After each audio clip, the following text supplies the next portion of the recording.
The bar. Cool, smooth wood beneath my hand. Even now, years later, I can feel it.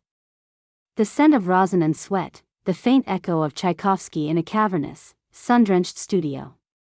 That was my world. Not a world, the world. Every ply, every releve, every straining extension was a word in a language only my body truly spoke. On stage, bathed in the golden wash of the lights, I wasn't just dancing. I was flying. Transcending. Becoming something more than just me. They called me promising. Gifted. The Academy's hope for the Prix de Lausanne. My pointe shoes were battered, ribbons frayed, but they were wings. Each practice, each drop of sweat, was an investment in a future painted in tulle and applause. My reflection in the long mirrors wasn't just a girl, it was a promise whispered in pirouettes, a destiny etched in the sharp lines of an arabesque. The discipline was brutal, the competition fierce, but the sheer, unadulterated joy of movement, that was the fuel. That breathless moment of balance, suspended between gravity and grace, it was everything. Then he walked in. Not into the studio, no. Into my life. Like a sudden change in music, a disruption to the rhythm I knew so well. He wasn't part of the dance world. He smelled like old books and autumn air, not rosin. His hands were stained with ink, not chalk. He spoke of philosophy and distant stars, not choreography counts. And he saw me. Not the dancer, not the Academy's hope, but the girl beneath the leotard, the one who sometimes felt lost in the relentless pursuit of perfection. That he'd wait outside the stage door, a lopsided smile on his face, holding a single, usually slightly wilted, flower. He didn't understand the hours, the aches, the sacrifices. Not really. But he listened.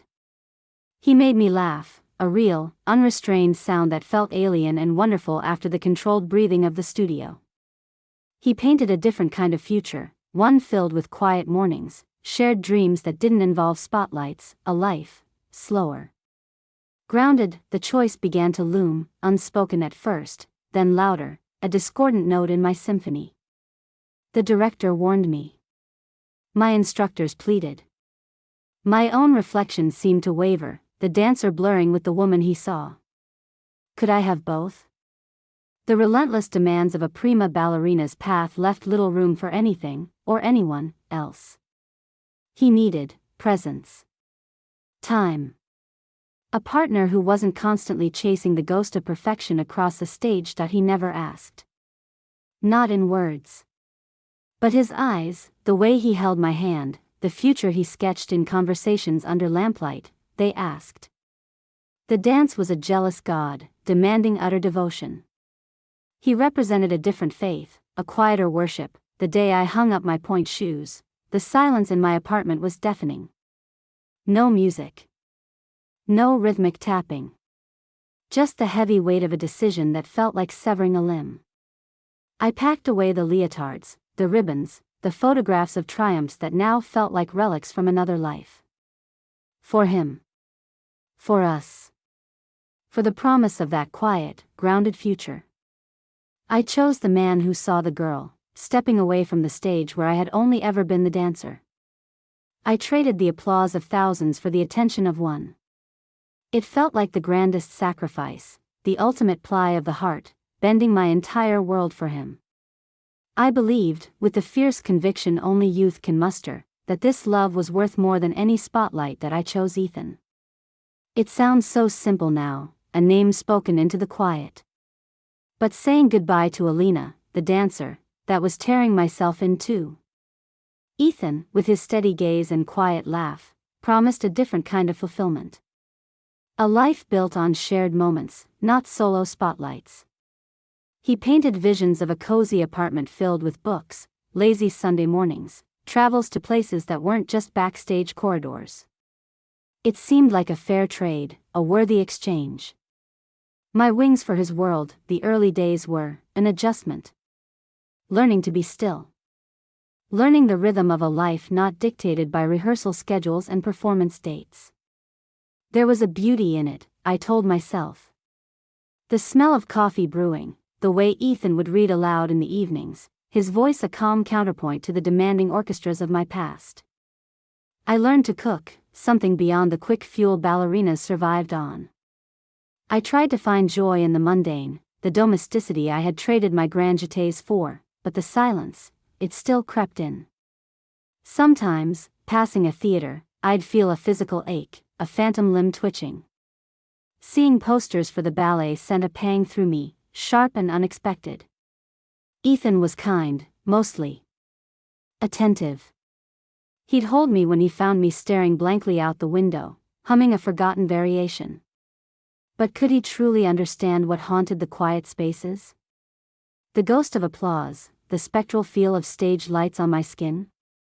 He held Alina, the woman who loved him, but he couldn't fully grasp the part of me that was withering in the shadows. Alina, the dancer, starved of her element, that he celebrated my normalcy. Praised how I was so much more relaxed now. He didn't see the relaxation as a cage, the calmness as a slow suffocating lack of the fire that had once defined me. He loved the version of me that existed for him, the one content with quiet evenings. He didn't seem to miss the creature of flight and fire I had been. Maybe he never truly saw her. He saw the potential for the life he envisioned, and I, blinded by affection and the desire for a simpler existence, had willingly dimmed my own light to fit into his picture that I threw myself into creating our life. Decorated our apartment. Hosted dinners for his academic friends, smiling politely through conversations about tenure and publications, feeling like an imposter in borrowed clothes. Was this it? Was this the happily ever after promised in his quiet gaze? The sacrifice felt heavier now, not grand, just heavy. A constant, low-thrumming ache beneath the surface of the peaceful life I had chosen, the life Ethan cherished. The dancer within me wasn't dead, merely dormant, pacing the confines of this new reality, waiting for a music that never came. Years began to blur, marked not by performance seasons, but by the changing leaves outside our window and the milestones in Ethan's career. His first published paper, his promotion. I was the supportive partner, the gracious hostess, the quiet presence beside him. I learned to mimic contentment, to smile when his colleagues praised my serenity. Serenity. What a placid word for a banked fire. Inside, the rhythms of ballet still pulsed. Sometimes, late at night, when Ethan was asleep, I'd stand in the darkened living room, moonlight striping the floor, and slowly move through the positions. A silent adagio, a ghost dance for an audience of one. My muscles remembered, even if my life had forced them into hibernation, there were moments, fleeting glimpses of the connection I craved. A shared joke, a comfortable silence, the warmth of his hand finding mine in the dark. And I'd cling to them, telling myself this was enough. That the quiet hum of domesticity was a richer melody than the soaring orchestra I'd left behind. I convinced myself that the Alina who dreamed of stage lights was a naive girl, and the woman I was now, Ethan's Alina, was mature, grounded, wise, but wisdom felt heavy. It felt like forgetting how to fly. That I remember one specific evening, the anniversary of the day I'd left the academy. Ethan had brought home wine and flowers, his usual thoughtful gesture. He spoke about his latest research, his eyes bright with intellectual passion. And as I watched him, tracing the rim of my wine glass, I felt an almost unbearable wave of detachment. He was happy. Truly, deeply content in the life he had built, the life I had contorted myself to fit into. He didn't see the sacrifice anymore, he saw the status quo. He saw his supportive partner, Alina. He no longer saw, or perhaps never truly acknowledged, the stardust that had been ground out of me, the soaring spirit now confined to walking pace. That night, the ghost dance in the living room felt different. Not just mournful, but tinged with a simmering resentment I barely dared to acknowledge. The sacrifice was supposed to be noble, beautiful, a testament to love. But looking back, through the lens of years spent in Ethan's shadow, it felt wasteful. A clipped wing, a silenced song. I had given up the language my soul spoke for a comfortable quiet, and the quiet was beginning to suffocate me. The dream hadn't died. It was just buried alive. And I was standing guard over its grave, calling it peace.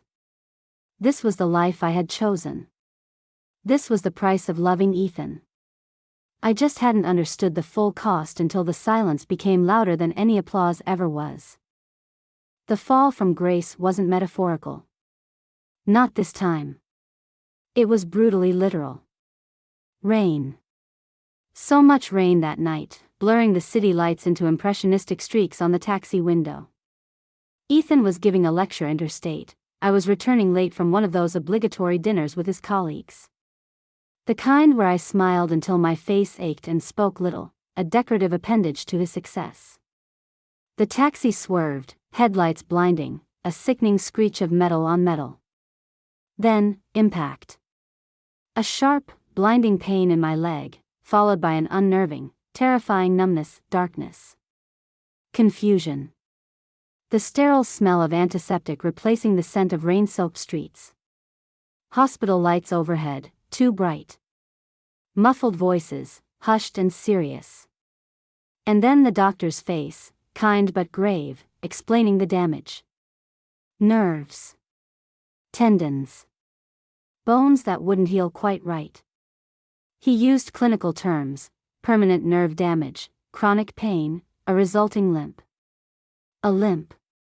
The word echoed in the sterile room, mocking the years I'd spent perfecting the effortless glide of a ballerina. My legs, the instruments of my lost art, now irrevocably damaged. The irony was a physical blow, winding me. The ghost dance in my living room? Even that was stolen now. Ethan rushed back, of course. His face etched with worry, his hand warm and steady on mine. He was the image of the devoted partner. He sat by my bedside, brought me books I couldn't focus on, reassured me that everything would be all right. "We'll get through this, Alina," he'd say, his voice soft. "Physical therapy, the best doctors, you'll see." And in those first few weeks, cocooned in pain medication and his seemingly unwavering support, I almost believed him. I leaned on him, literally and figuratively. He helped me navigate the clumsy, painful first steps on crutches, the frustrating battle with a body that no longer obeyed. He seemed patient. He managed the household, fielded calls, modified our apartment for my limited mobility. He was good, responsible, caring. Everything a partner should be in a crisis. I felt a surge of guilt from my earlier resentments, my silent dissatisfaction. Here he was, proving his worth, his commitment.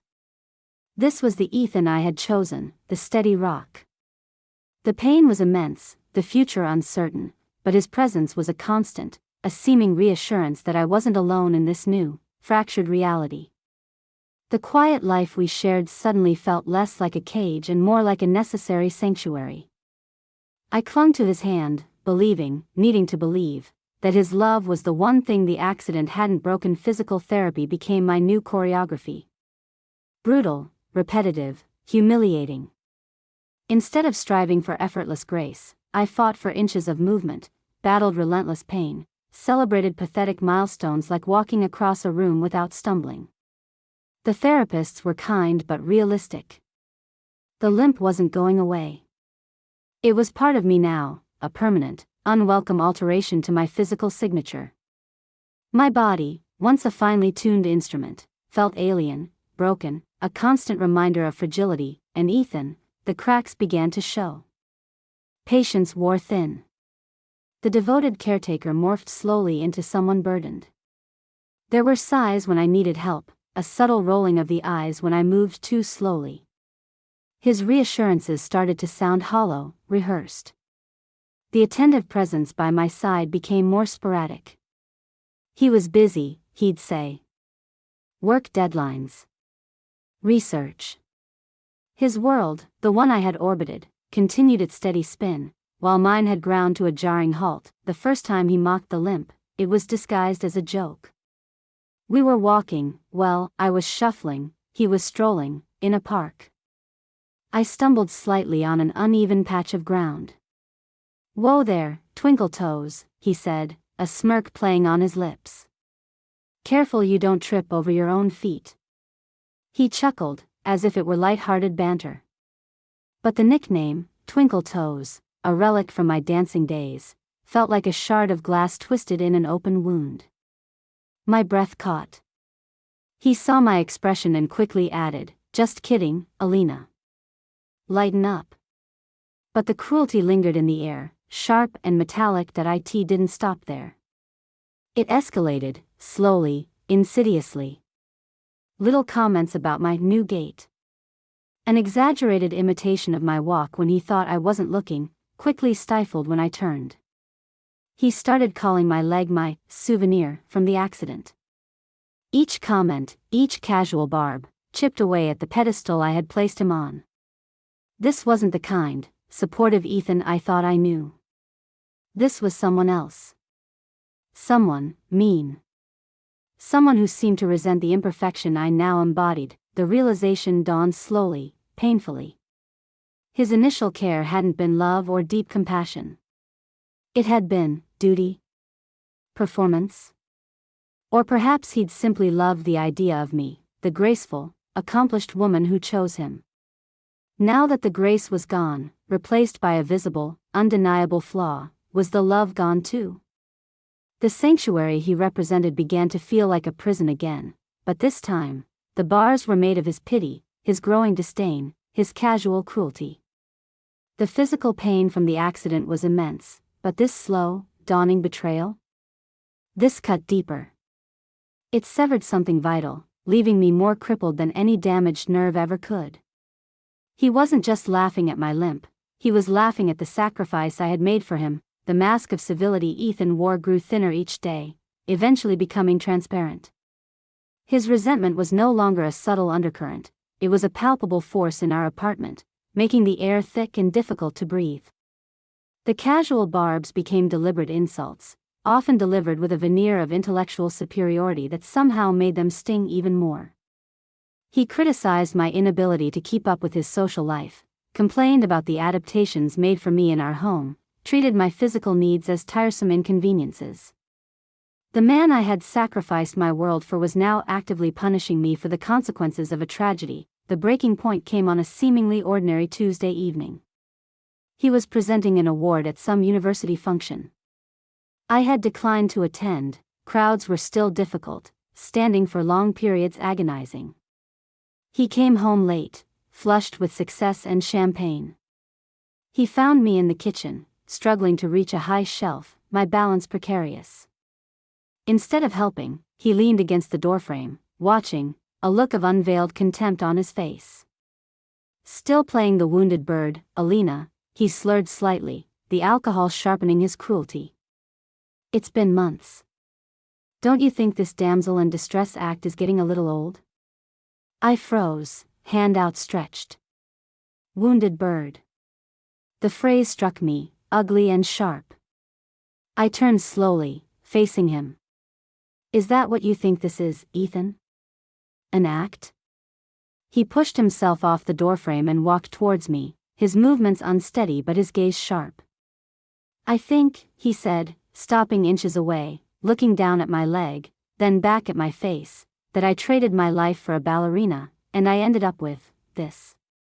He gestured vaguely at me, a dismissive wave that encompassed the limp, the pain, the woman I had become, and then he laughed. It wasn't a chuckle. It was a cold, dismissive sound, devoid of humor, full of derision. He laughed, looking at my leg, the one that bore the permanent mark of the accident. He laughed at the uneven way I stood, at the visible evidence of my brokenness. The sound echoed the doctor's sterile words, the screech of metal, the years of silent sacrifice. It was the final, brutal confirmation. Something inside me snapped. Not loudly, but cleanly. The hurt, the confusion, the lingering hope, it all coalesced into a single point of cold, hard clarity. The man I loved didn't exist. He never had. I had fallen for a projection, a carefully constructed facade, and I had burned my own world down for it. "Get out," I said, my voice surprisingly steady, devoid of tears. That he blinked, startled. What? Get out of my apartment, I repeated, the words tasting like freedom and ash. We're done. He tried to argue, to backtrack, perhaps suddenly realizing the finality in my tone. He sputtered about the champagne, about being tired, about misunderstanding. But I saw him clearly now. The kindness had been conditional, the support a performance. The laughter had stripped away the last veil.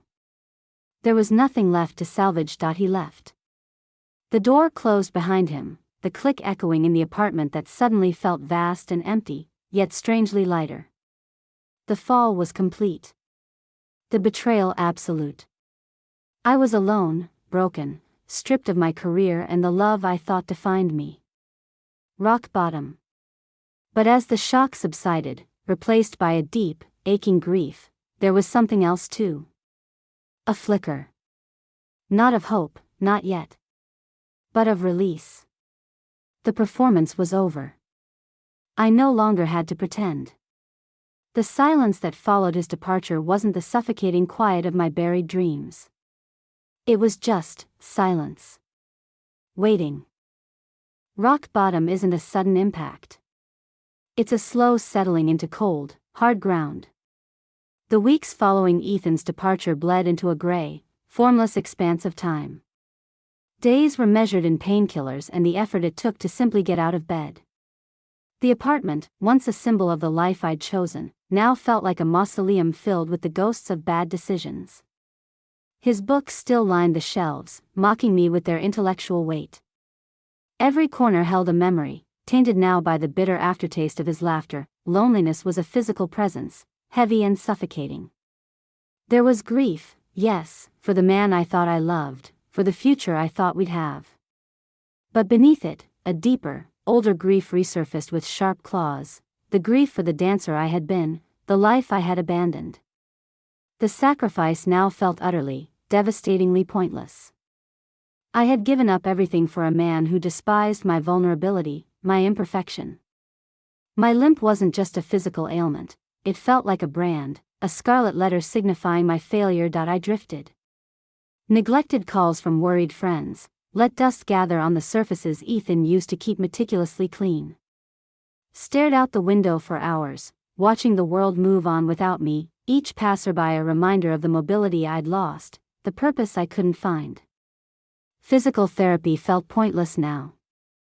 Why struggle for inches when the larger landscape of my life seemed so irrevocably broken?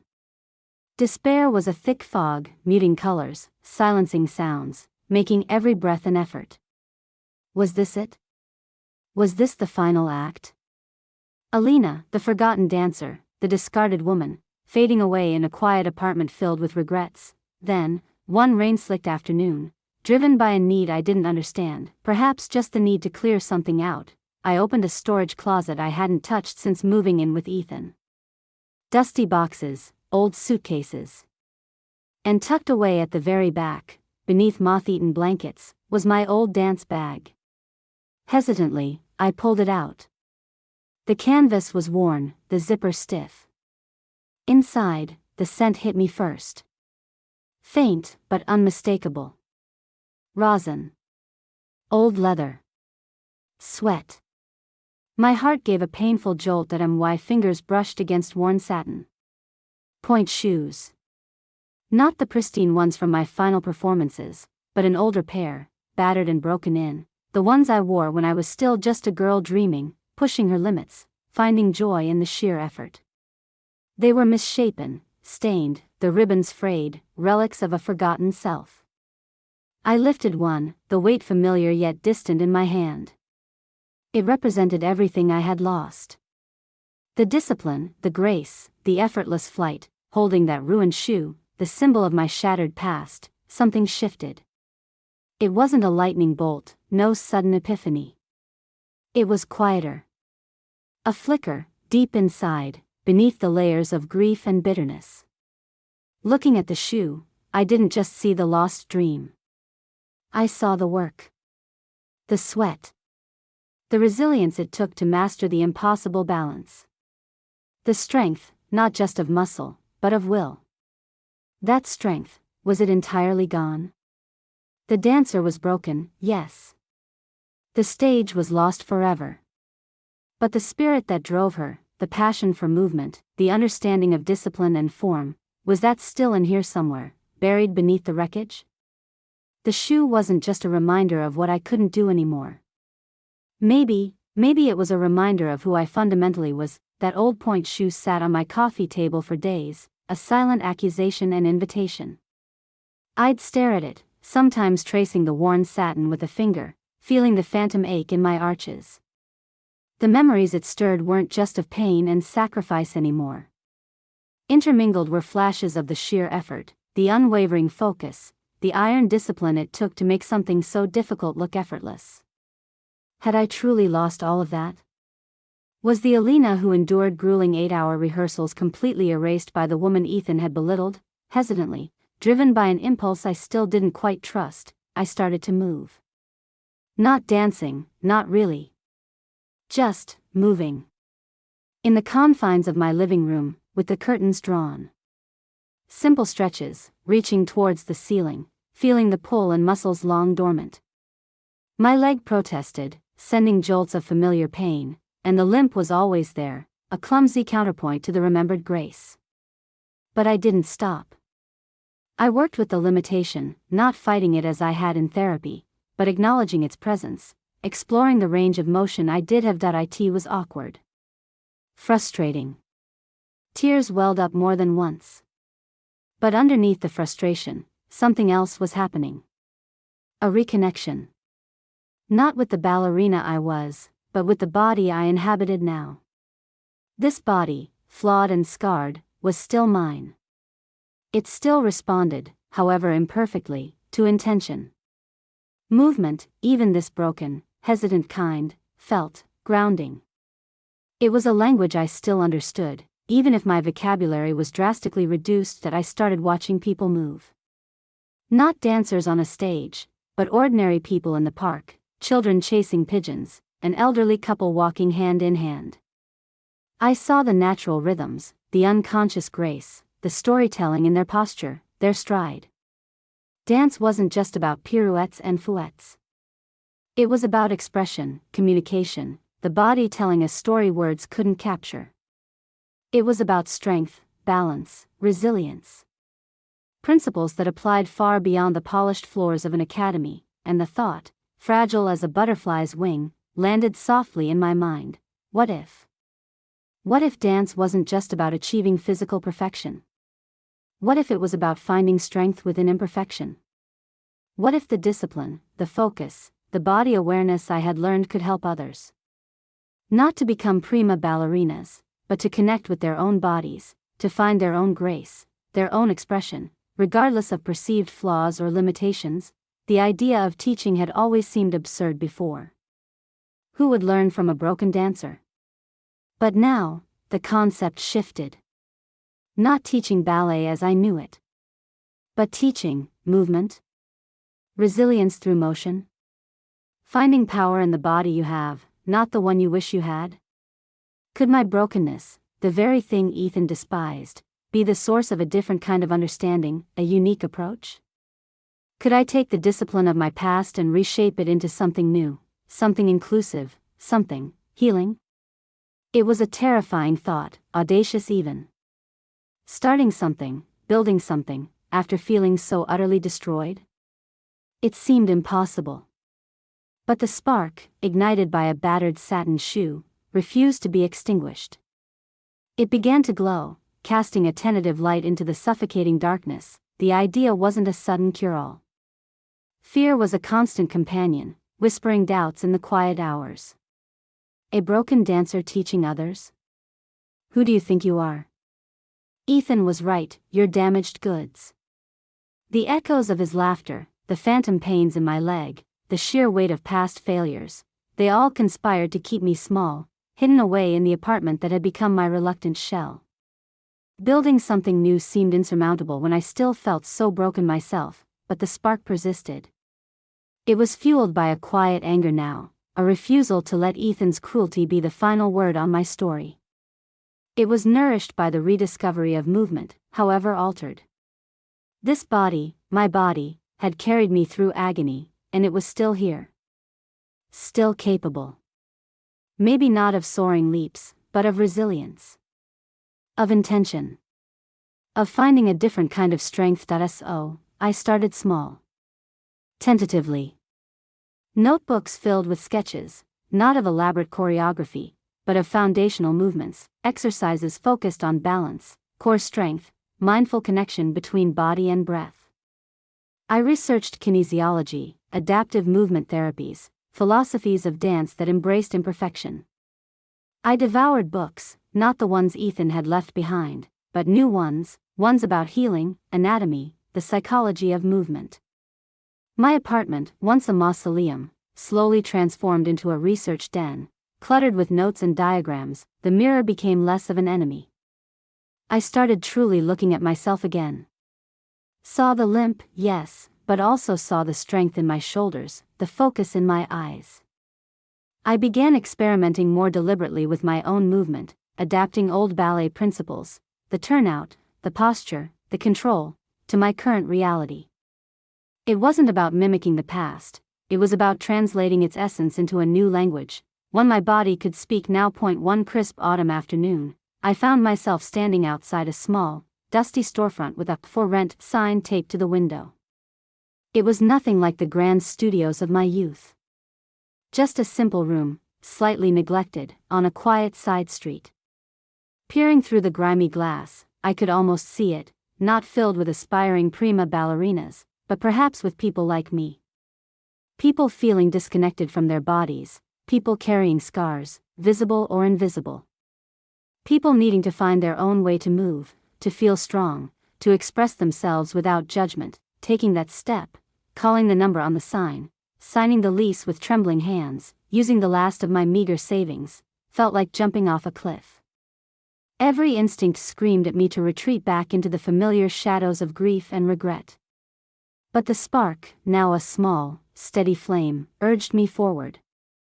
This wasn't about reclaiming the past. It was about building a future, brick by painful, hopeful brick. A future where broken wasn't the end of the story.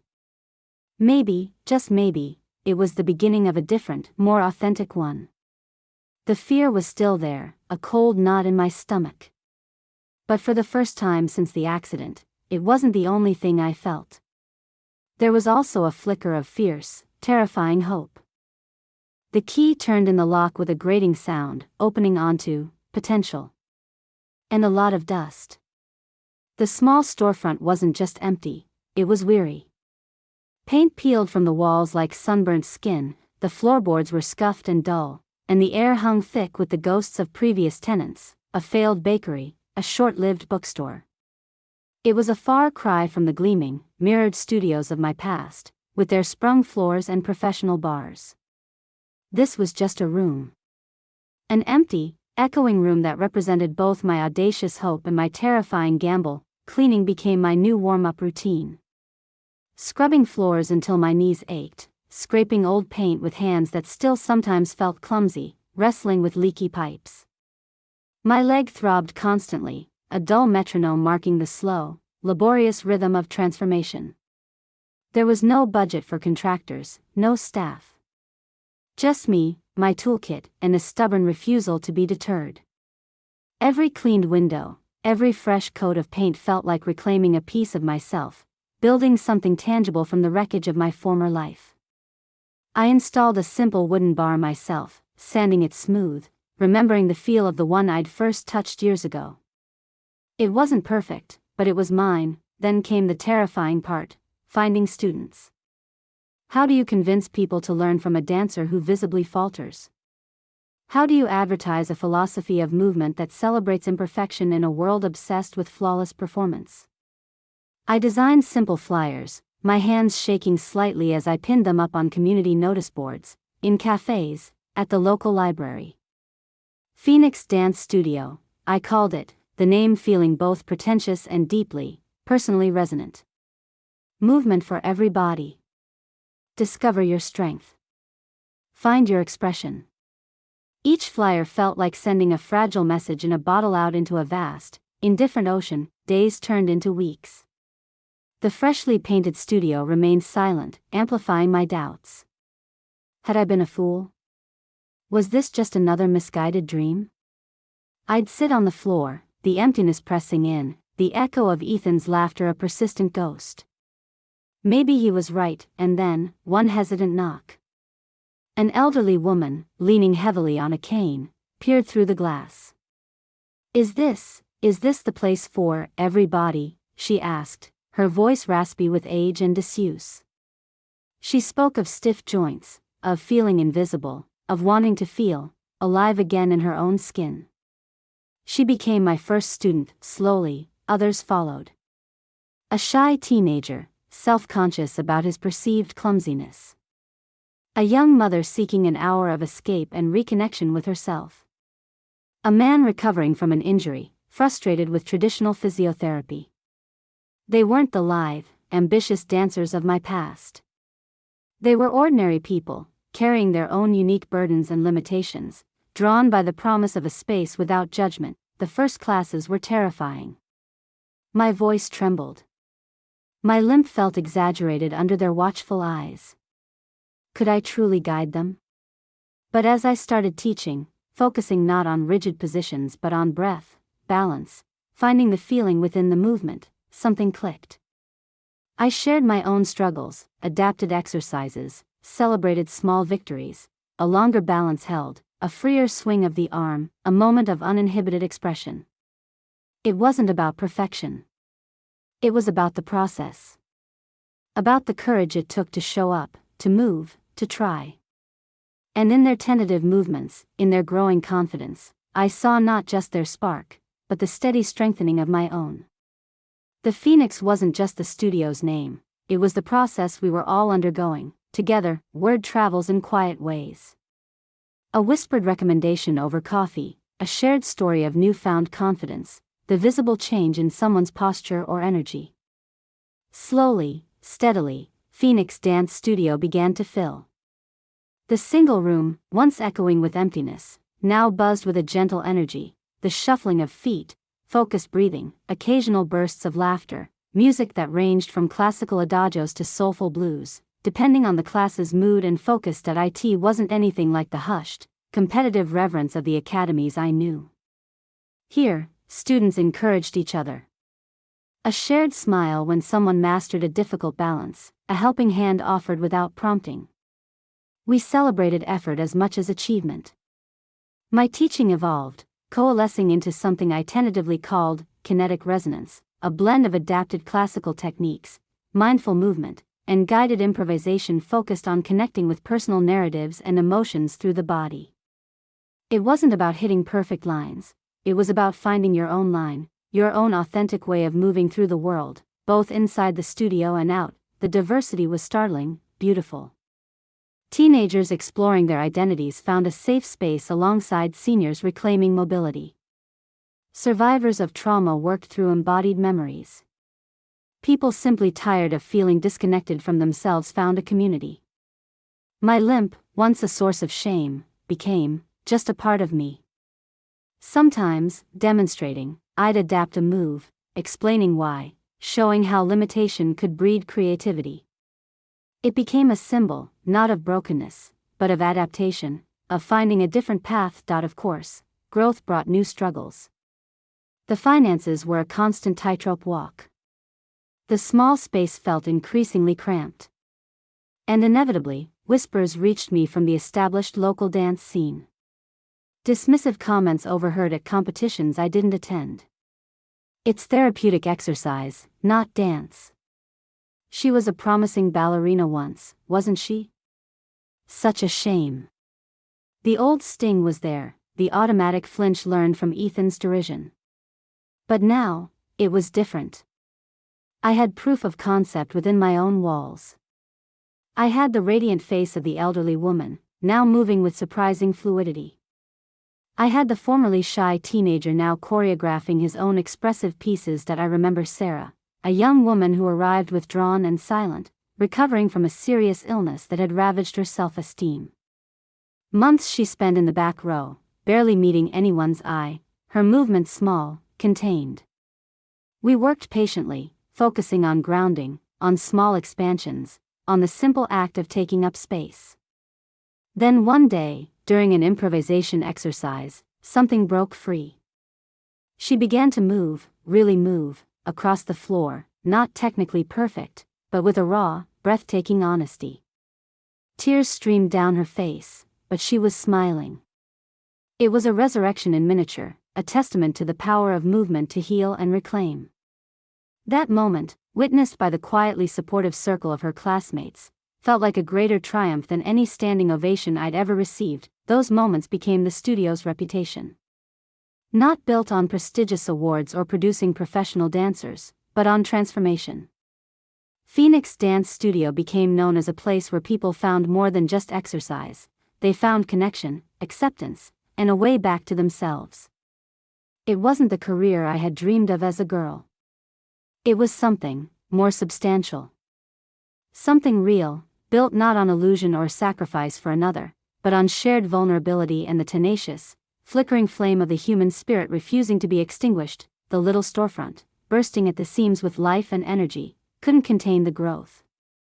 With a mix of trepidation and excitement, fueled by community fundraising and a growing waitlist, Phoenix Dance Studio moved.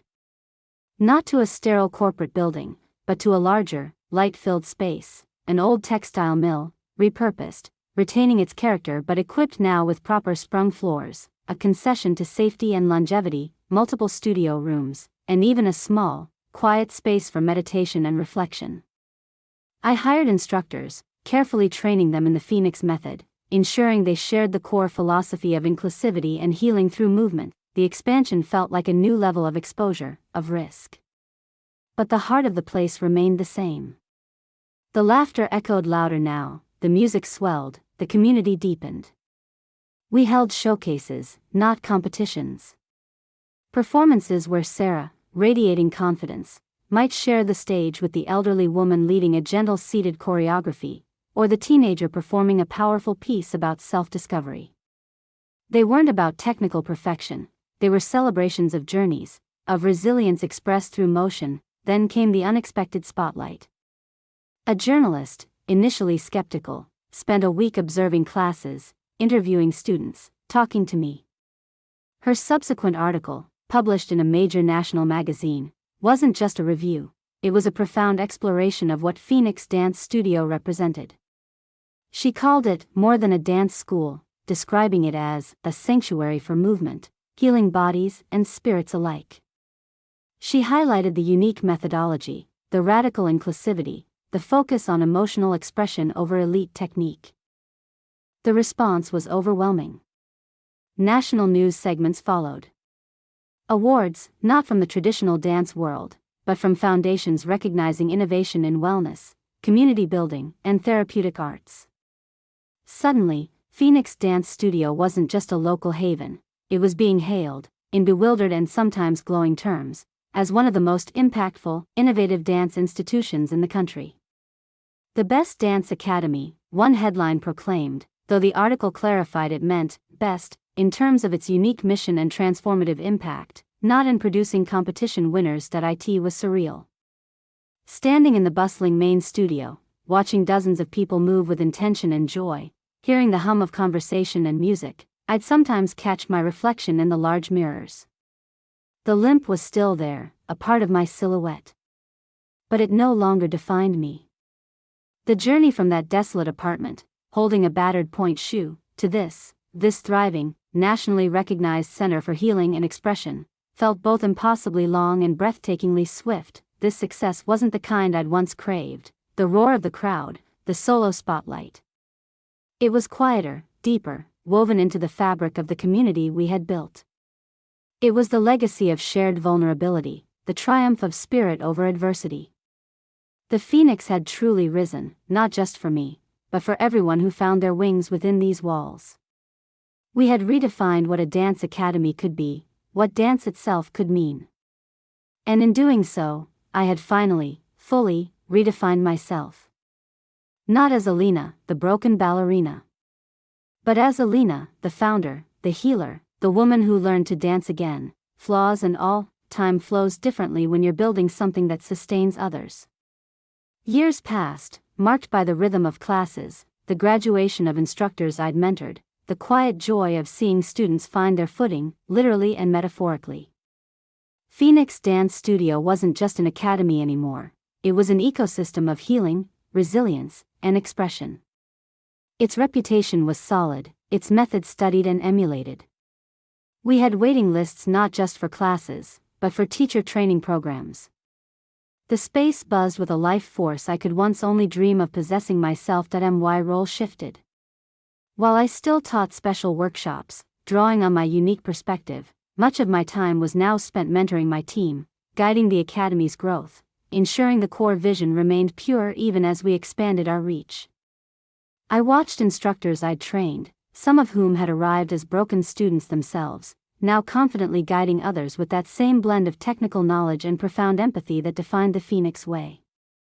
This was the legacy, not just a building or a name, but a ripple effect of empowerment, spreading outwards, sometimes, in quieter moments, perhaps looking out over a class where bodies of all shapes, ages, and abilities moved with focus and freedom. The past would surface.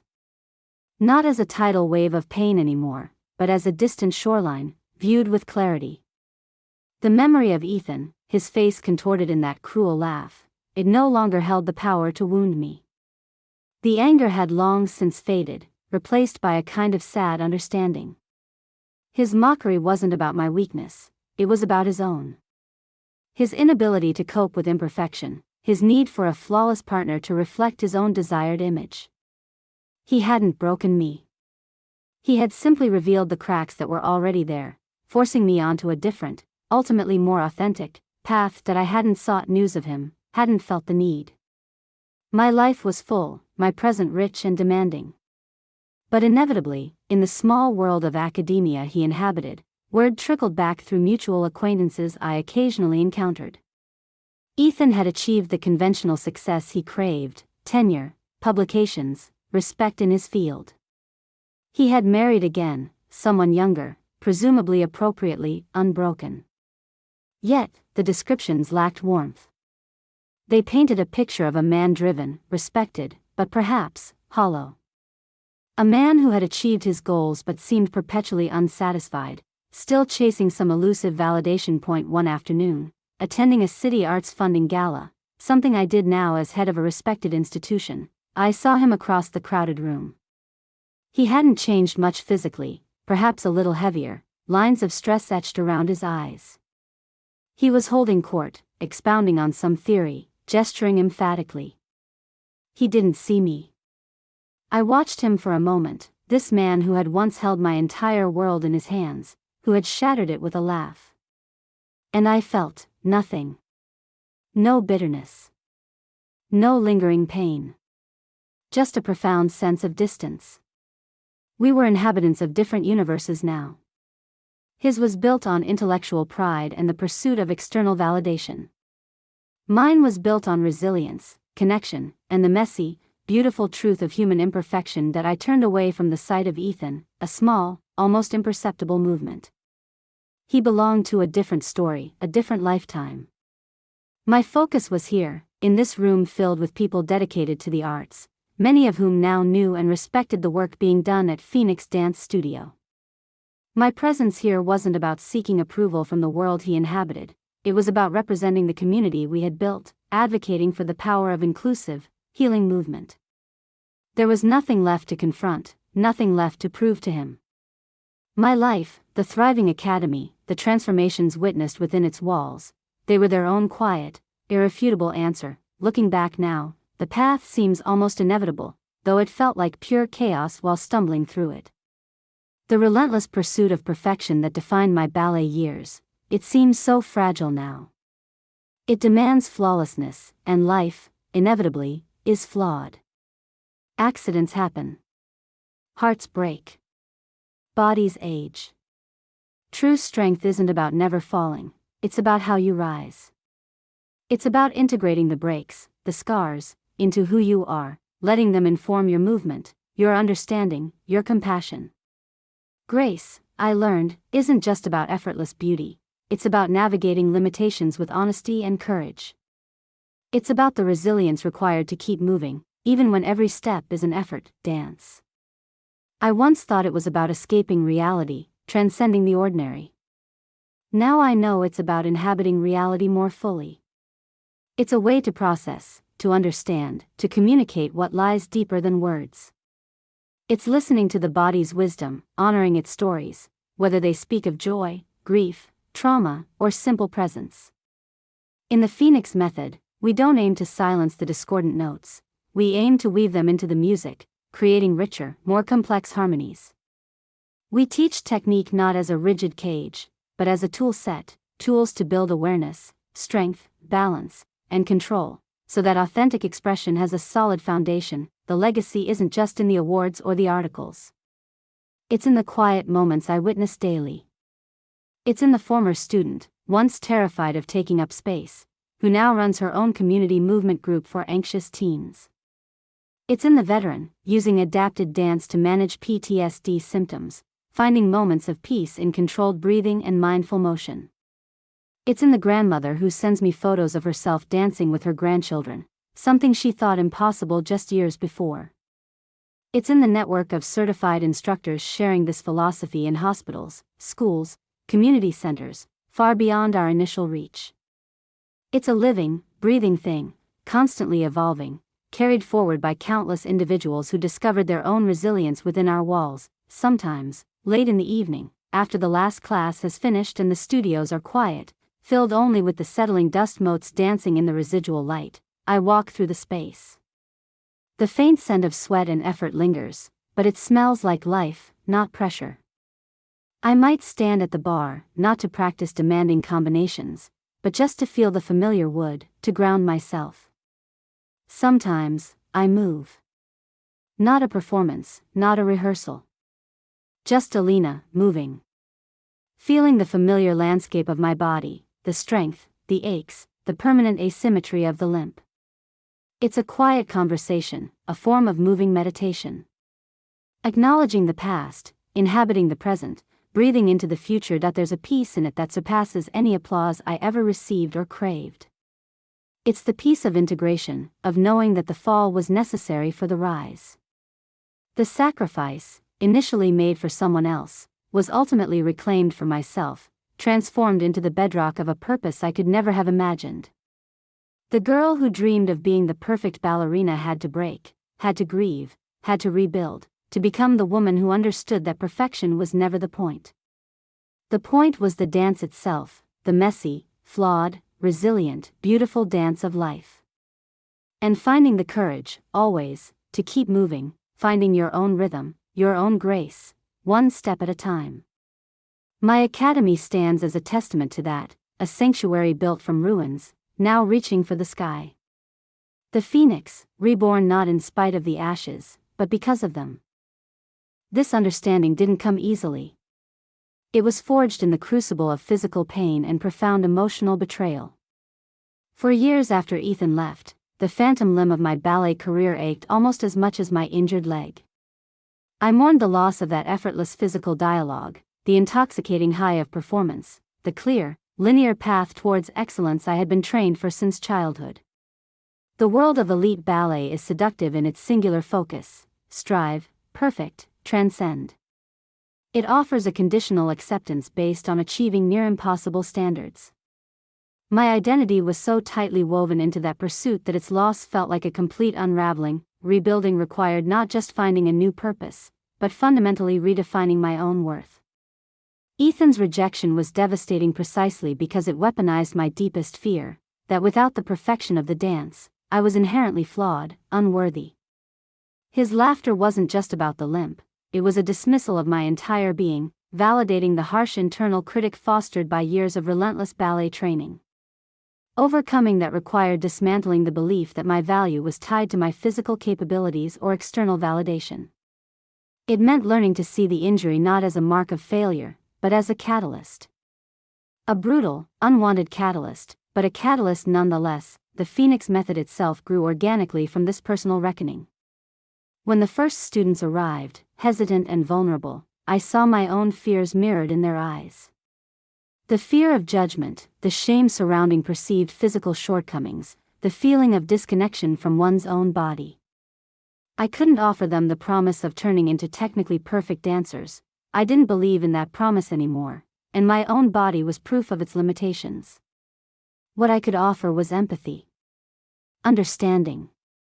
A space where the goal wasn't to erase flaws, but to work with them, to find strength around them, through them. We explored modifications constantly. If a balance was too difficult on one leg, we'd find ways to support it, or shift the focus to the grounding and core engagement required, rather than the leg's position itself. If sharp turns aggravated pain, we'd explore fluid spirals and floor work. If emotional expression felt blocked, we'd use guided imagery, breath work, and gesture, allowing feelings to surface and move through the body without judgment. It became a laboratory for adaptive movement, where the students' own experiences and limitations informed the curriculum as much as my classical background did. The contrast with my former training was stark. There, correction was often sharp, focused solely on the physical error, sometimes delivered with impatience or disappointment. Here, correction became exploration. How does that feel in your body? Where do you feel the support? What if you initiated the movement from your breath? It shifted the focus from an external ideal of perfection to an internal experience of awareness and capability. This fostered trust, reduced fear, and paradoxically, often led to greater physical breakthroughs because students weren't paralyzed by the terror of making a mistake. They learned to listen to their bodies, respect their limits, and celebrate incremental progress. Seeing this philosophy take root, watching people bloom in this environment, was profoundly healing for me too. It reframed my own past. The discipline, the focus, the body awareness honed over years of ballet weren't wasted. They were essential tools, repurposed now for a different, arguably more meaningful, task. The knowledge of anatomy, musicality, spatial awareness, it all fed into my teaching, but filtered through the lens of compassion and adaptability. I wasn't rejecting my past, I was integrating it, transforming its rigor into a source of empowerment for others. The national recognition, when it came, was gratifying, of course. It validated the work, brought resources, allowed us to reach more people. But the true measure of success remained intimate. It was the email from a former student describing how the breathing techniques helped them through a panic attack. It was the parent tearfully explaining how their child, previously withdrawn due to a disability, now carried themselves with newfound confidence after months in our adaptive classes.